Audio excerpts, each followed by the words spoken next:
안녕하세요. 주식의 소리의 애소리입니다. 이번 영상에서는요, 8월의 첫 공모주죠. 대성하이텍에 대해 미리 살펴보는 시간을 한번 가져볼게요. 회사의 사업 영역부터 보도록 하겠습니다. 세 가지로 나뉘는데요. 첫째, 정밀 부품 사업이에요. 다양한 산업 분야에서 사용되는 8천여 종의 초정밀 부품들을 제조한다고 해요. 오른쪽에 제가 정밀 부품의 예시 사진은 첨부해 뒀습니다. 이 초정밀 부품들은요, 정밀 기계를 구성하는 필수 부품이 되겠고요. 기계의 정밀도에 직접적인 영향을 주기 때문에 고도의 가공 기술과 철저한 품질 관리가 요구되는 분야입니다. 산업기계, 공작기계, 2차 전지와 반도체 장비, 의료기기 등등 다양한 산업에 적용이 되고 있다고 해요. 자, 대성하이텍은 고객의 요구 사양에 따라서 맞춤 제작이 가능하고요. 1미크론 이내의 공차를 만족시킬 수가 있다고 합니다. 공차란 기계 부품의 치수가 기준 치수보다 크거나 작아도 되는 한도를 말하는데요. 1미크론이면 거의 오차가 없어야 된다는 뜻인 거죠. 이 공차를 만족시키면서 생산 가능한 제품 수도 8천여 개나 되기 때문에 이 정도면 업계 최고 수준의 기술력을 가지고 있다라고 평가를 받는 것 같습니다.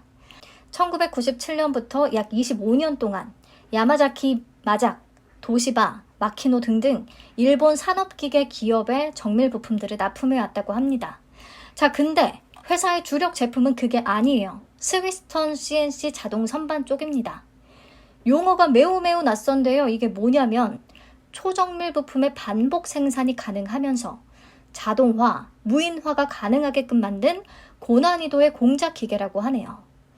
앞에서 기계에 들어가는 정밀 부품들을 만들어 왔는데 이제는 그 정밀 부품을 제조하는 공작기계 자체까지 만든다는 거죠.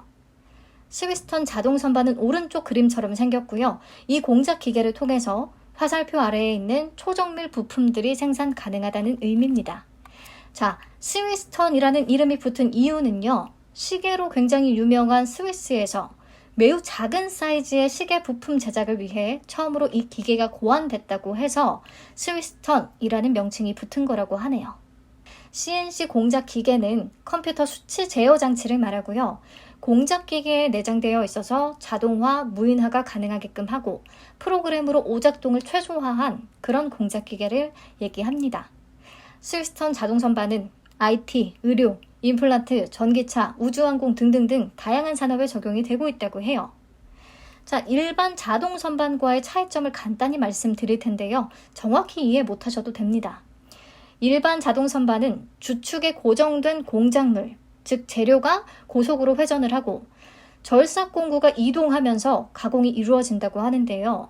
스위스턴 자동 선반은 주축 선단에 공작물을 고정한 채 주축대 자체가 축 방향으로 이동을 하면서 가공 작업이 이루어지는 방식이라고 합니다. 그래서 재료, 즉 공작물의 흔들림이나 휘어짐 현상이 대폭 감소할 수 있습니다. 앞에서 봤던 정밀 부품 쪽은요, 국내에서 대성하이텍에 버금가는 경쟁사가 없는 상황이라고 하는데 스위스턴 자동 선반은 상황이 좀 다릅니다. 전 세계에서 약 10여 개 회사만 이 장비를 제작할 수 있을 정도로 진입 장벽이 매우 높은 산업이기는 한데요. 특히 일본 기업인 스타, 시티즌, 쓰가미 이렇게 3개 회사가 전체 글로벌 시장의 75%를 점유하고 있는 상황입니다. 국내에서는 두산 공작기계, 한화테크엠, 넥스턴 바이오, 대성하이텍 정도가 자동 선반 사업을 진행하고 있고요. 그렇다면 여기서 대성하이텍의 위치는 어느 정도일까요? 글로벌 탑3 점유율에는 한참 못 미치지만 2021년 매출액 기준 글로벌 탑5에 위치한다고 합니다.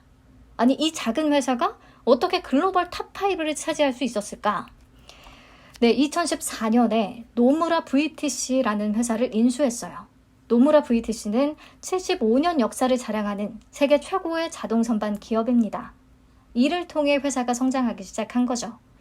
기존 보유 기술력에다가 노무라의 VTC의 기술력이 추가되면서 글로벌 1위 메이커에 비해서 가격 경쟁력과 짧은 사이클 타임을 갖출 수 있게 됐습니다.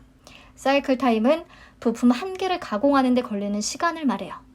보면 일본 S사는 600초, 대성하이텍은 180초를 기록하고 있죠. 이게 임플란트 가공용 제품 기준인데요. 스위스턴 자동 선반의 주요 진출 분야를 임플란트 시장으로 잡고 있습니다. 네, 실제로 노무라 인수 이후에 공작기계 판매 국가가 기존 7개국에서 25개국까지 늘어났다고 해요. 굉장히 과감한 인수 결정이었을 텐데 이 부분에서 성과를 내고 있기는 하니까 다행이라고 생각합니다. 네, 넘어가서 마지막 컴팩트 머시닝 센터입니다. 이게 무슨 체육센터나 교육센터 이런 센터를 말하는 게 아니고요. IT, 전자, 전기차 관련 소형 공작물을 가공하는 데 쓰이는 자동화된 공작 기계를 의미합니다. 예를 들어서 핸드폰 케이스 같은 아주 작은 공작물을 가공하는 데 쓰이는 기계라고 하네요. 그런데 대성하이텍이 전기차 배터리 케이스와 전기차 모듈 생산에 최적화된 컴팩트 머시닝 센터를 개발했고요. 최근 들어서 이 분야에서 성과를 내고 있기는 해요. 자, 하지만 회사는 스위스턴 자동 선반에 비해서 컴팩트 머시닝 센터를 강조하지 않습니다. 왜냐? 컴팩트 머시닝 센터는 기술 장벽이 높지 않은 분야라고 해요. 게다가 애플이나 삼성 같은 글로벌 기업이 이 장비에 대한 투자를 진행하면 조 단위의 투자가 단행되기 때문에 한국 대기업을 비롯해서 수많은 중국, 대만의 기업들이 참여하고 있는 시장이라고 합니다. 그래서 이 분야에서는 다른 것보다요, 얼마나 빨리 생산을 할 수 있느냐, 그리고 얼마나 장비가 싸냐, 즉 생산성과 가격이 핵심 경쟁 요소가 될 수밖에 없어요. 지금 경쟁 상황을 보시면 일본의 글로벌 2위 기업, 그리고 중국, 대만 다수의 기업들을 포함해서 국내에서는 현대 위아, 두산 공작기계, 코마텍, 에이프로 바이오 등이 참여하고 있다고 하거든요. 그러면 생각을 해보세요. 가격 경쟁력 측면에서는 대성하이텍이 글로벌 대형 업체들에 비해서 밀릴 수밖에 없습니다. 그래서 살아남기 위해 어떤 전략을 썼느냐? 품질과 생산성으로 장비를 선택하는 시장을 노렸어요. 그 대표적인 게 전기차 배터리 케이스 가공용 장비가 된 거고요. 잘은 모르겠지만 투헤드 스핀이 적용된 컴팩트 머시닝 센터를 개발해서 2018년부터 본격 판매를 시작했고요. 현재는 또 4헤드를 개발 중이라고 합니다. 실제로 보면 컴팩트 머시닝 센터의 매출액 성장 속도가 굉장히 빠르기는 해요. 근데 경쟁이 워낙 심한 시장이다 보니까 조금 걱정되는 부분이 있기는 하죠. 대형 기업들이 기술력이야 빨리 따라잡고자 하면 따라잡을 수가 있을 것 같고, 가격 경쟁력에서는 대성하이텍이 밀릴 테니까 이런 부분이 좀 우려스럽기는 합니다. 자, 여기까지 해서 3개 사업 분야에 대해 설명을 드렸고요. 아무래도 스위스턴 자동 선반이 이 회사의 주력 제품, 주력 사업 분야가 되겠습니다. 매출 비중이 가장 높고요. 2019년부터 2022년까지 쭉 매출 비중이 상승하는 모습을 보여주고 있어요. 네, 그래서 보면 대성하이텍이 스위스턴 자동 선반 분야에서는 국내 유일 기업이고 그래도 글로벌 탑5에 든다고 하니까 괜찮은가 싶은데, 투자 설명서의 투자 위험 부분을 쭉 읽다 보면 이런 내용이 담겨 있습니다. 고객사 대비 협상력 열의에 따른 위험. 최근 5년 이내에 교섭력 열의로 인해 판가를 인하했던 사례도 있고요. 대금 지급 협상력 열의로 고객사의 유리한 조건의 계약을 체결한 사례도 명시가 되어 있습니다. 이 스위스턴 자동 선반은 임플란트 시장을 공략 중이라고 했잖아요. 국내 임플란트 메이커들은 대부분 일본산 스위스턴 자동 선반을 이용하고 있다고 합니다. 그래서 국내에다가 장비를 납품하기 위해 전략적으로 싼 가격을 들이민 거죠. 그런 식으로 해서 업계에 진출을 했는데, 이렇게 되면요, 매출은 계속 늘어날 수 있어도 수익성 개선에는 또 부정적인 영향이 있을 수 있기 때문에 잘 짚고 넘어가야 될 것 같아요. 그리고 일본산 장비를 많이 사용하고 미국 전기차 메이커의 부품을 납품하는 국내 H사와 계약을 체결했을 때 설치 후 6개월 거치 및 6개월 분할 상환 조건으로 계약을 성사시켰다고 해요. 고객사의 유리한 조건으로 갔다는 거죠. 이건 아마 컴팩트 머시닝 센터일 것 같은데요. 회사 측은 이에 대해서 해당 업체가 전기차 주요 부품 제작사인 데다가 계속해서 시설 투자가 발생할 것으로 예상을 했기 때문에 조금 불리한 계약이라도 체결을 했다라고 설명을 하고 있어요. 하지만 업계에서는 대성하이텍의 입지가 낮아서 출혈 경쟁을 벌일 수밖에 없었던 것이다 라고 지적을 하고 있습니다. 그러니까 생각을 해보면 스위스턴 자동 선반도 그렇고 컴팩트 머시닝 센터도 그렇고 일본 기업들이 워낙에 글로벌 시장을 꽉 잡고 있는 분야이다 보니까 그 시장을 대성하이텍이 비집고 들어가려면 시작점에서는 고개를 숙일 수밖에 없을 것 같다 네, 그렇다면 이 회사의 매력은 조금 떨어지는 게 아닌가 싶습니다. 그리고 이런 부분에 대한 우려가 실적으로도 나타나는 것 같아요. 매출액, 영업이익, 순이익, 영업이익률, 순이익률 모두 들쑥날쑥하거든요. 아직은 그러니까 체계가 완전히 잡히거나 안정적인 실적을 계속 시현하고 있는 상태는 아니다 라는 생각이 들었습니다. 특히 영업활동을 통해 창출한 현금 흐름도 일정치가 않아요. 작년에 영업이익은 흑자 전환에 성공을 했지만 2020년에 비해 영업활동 현금 흐름은 오히려 훨씬 낮은 수준을 기록했죠. 그리고 올해 1분기도 순이익을 냈지만 영업활동 현금 흐름은 마이너스예요. 재고 자산에 따라 영향을 받는다라고 설명을 하는데 어쨌든 좀 불안정해 보입니다. 그래서 외부의 평가는 어떠냐면요. 매출과 영업이익 같은 외형 개선에는 성공을 했지만 아직 질적인 성장은 이루지 못했다. 이렇게 나오는 것 같아요. 네. 재무 안정성 지표도 보시면 죄다 업종 평균 대비해서 열위에 있습니다. 특히 제가 이자 보상 배율과 재고자산 회전율도 같이 적어뒀는데요.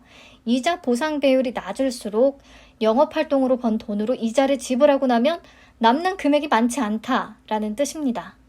업종 평균은 397인데 대성하이텍은 작년 기준으로 4.9밖에 안 돼요. 게다가 재고자산 회전율, 재고자산이 매출액으로 연결되는 속도도 매우 낮습니다. 업종 평균 대비해서 한참 낮아요.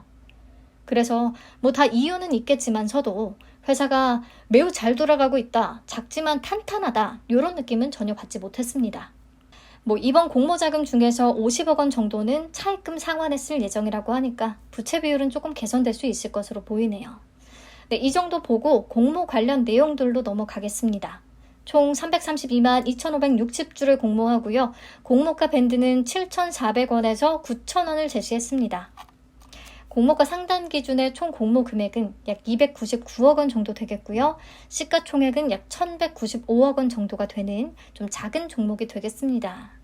청약은 9일부터 10일까지 진행되고요. 환불은 다행히 이틀 걸리네요. 12일에 바로 환불이 되고 상장은 19일로 예정되어 있습니다. 신한금융투자에서 주관했고요.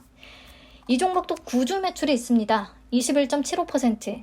구주 매출의 주체는 최우각 대성하이텍 회장이에요.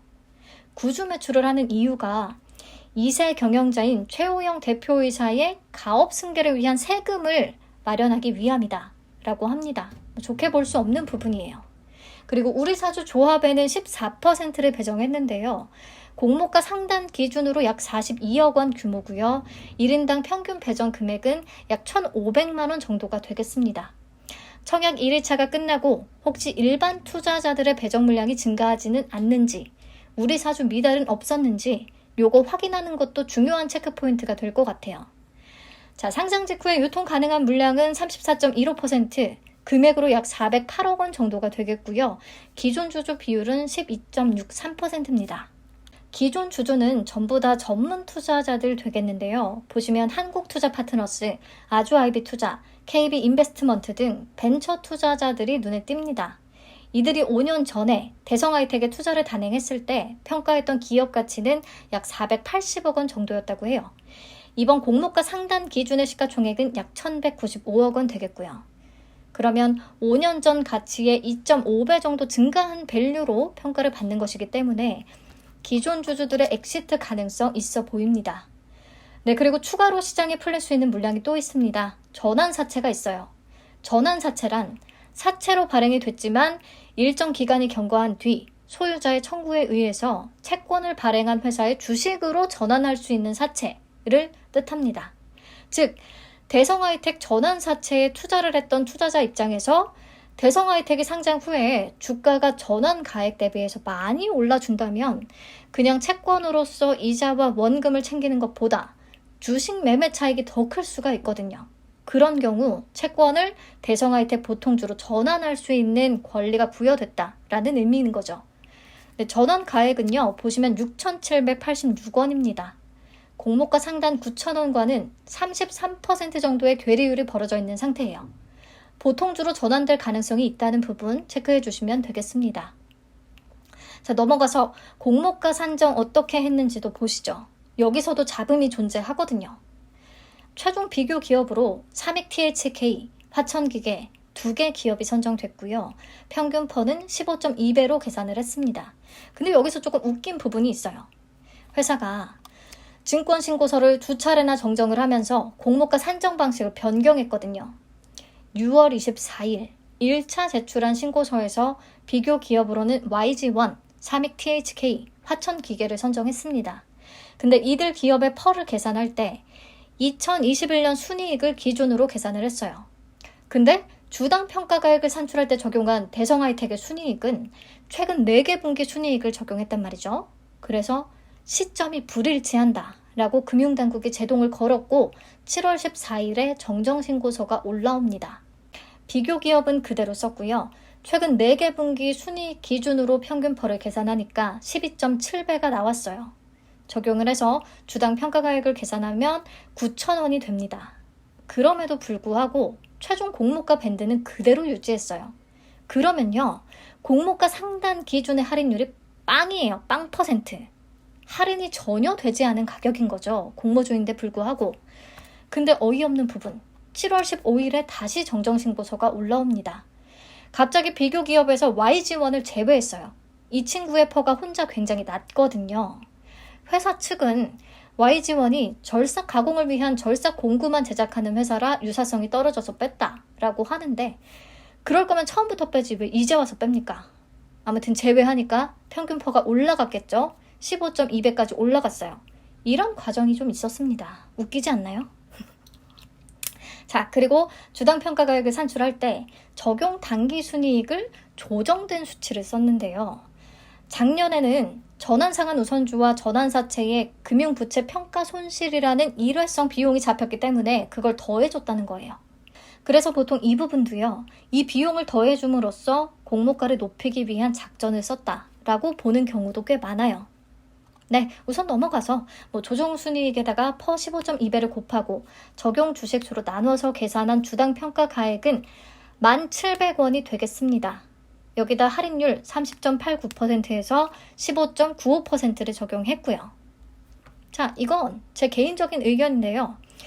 유사기업 선정에 일관성이 없었고 퍼가 낮은 YG1을 그대로 포함시켰다면 공모가 상단 기준의 할인율은 0%라는 점을 생각했을 때 과연 이 회사의 공모가가 괜찮은 수준이라고 할 수 있을지 잘 모르겠어요. 정해놓은 공모가에 끼워 맞춘 느낌이랄까요? 그리고 밸류에이션을 해보는 김에 앞에서 스위스턴 자동선반 글로벌 탑3 기업 중에서 작년 기준 순이익 플러스를 달성한 스가미라는 회사를 포함해서 한번 계산을 해봤어요. 순이익은 2021년 순이익을 적용했습니다. 대성하이텍의 2021년 순이익 조정되기 전 수치인 74억 원을 기준으로 공모가 상단의 퍼는 16.15배로 계산이 됐어요. 그렇다면 스가미보다 퍼가 높은 수준입니다. 그리고 주관사가 했듯이 2021년에 발생한 일회성 비용 6.3억 원을 한번 더해줘 봤는데요. 그렇다고 해도 스가미에 비해서는 여전히 퍼가 높은 수준이에요. 그래서 저는 공모가가 적당하다고 생각하지 않습니다. 근데 우선 절대적인 수치 자체가 10,000원이 안 되잖아요. 그래서 좀 싸다고 생각하시는 분들이 있을 것 같기도 해요. 자, 여기까지 쭉 정리해볼까요? 국내 유일 스위스턴 자동 선반을 제작하는 회사였고요. 2차 전지, 임플란트, 방산 등 여러 정밀기계 분야로 진출하고 있는 회사입니다. 고객사 대비해서 협상력 열의에 따른 위험이 있다는 게 조금 걸렸고 이 부분 때문인지 실적이 좀 불안정한 측면이 있었어요. 구조 매출 21.75%로 진행된다는 것도 좋게 보이진 않고요. 그나마 유통 가능 금액이 408억 원으로 좀 낮은 편이기는 한데 기존 주주의 엑시트 가능성은 꽤 높아 보였습니다. 공모가는 주관사와 대성하이텍조차도 갈팡질팡하는 모습을 보여서 신뢰도가 좀 떨어지는 느낌이었고요. 원하는 공모가에 맞추기 위한 노력을 하는 듯한 그런 느낌을 좀 받았습니다. 최종적인 저의 의견. 기관들이 어떻게 평가할지는 모르겠지만 저는 개인적으로 그닥 매력적이라고 느끼지 못했어요. 근데 최근 뉴스들을 찾아보면 이스라엘 방산업체와 30억 원 수주 계약을 따냈다. 일본 2차 전지 장비 기업과 40억 원 계약을 체결했다. 이런 내용들이 뜨거든요. 이런 부분이 좀 긍정적인 영향을 줄 수 있으려나 모르겠는데 우선 수요 예측이 애매하다면 저는 패스할 것 같아요. 자, 마지막으로 배정 물량과 청약 한도 보고 마치겠습니다. 총 83만 640주를 배정받았고요. 균등 물량은 무려 41만 5,230주나 되겠습니다. 수요 예측이 아주 잘 나온다고 해도요. 균등 한 주씩은 챙길 수 있지 않을까 싶네요. 그리고 수수료는 2,000원이 있고요. 청약 한도는 다음과 같습니다. 신한금융투자는 온라인으로 청약 시에 모두 200% 등급에 해당하기 때문에 5만 4천 주까지 청약 가능하겠습니다. 그리고 위니아 에드 때와 마찬가지로 최소 청약 수량 50주예요. 주당 단가가 매우 저렴한 편이라 부담은 없겠지만 괜히 좀 반발심을 일으킬 수 있는 포인트인 것 같네요. 네, 저는 수요 예측 결과가 발표되는 8월 8일에 다시 찾아오겠습니다. 오늘 제 목 상태가 너무 안 좋아서 듣기에 좀 불편하셨을 수가 있겠는데요. 감안해서 들어주시면 감사하겠습니다. 편안한 저녁 시간 되세요. 감사합니다.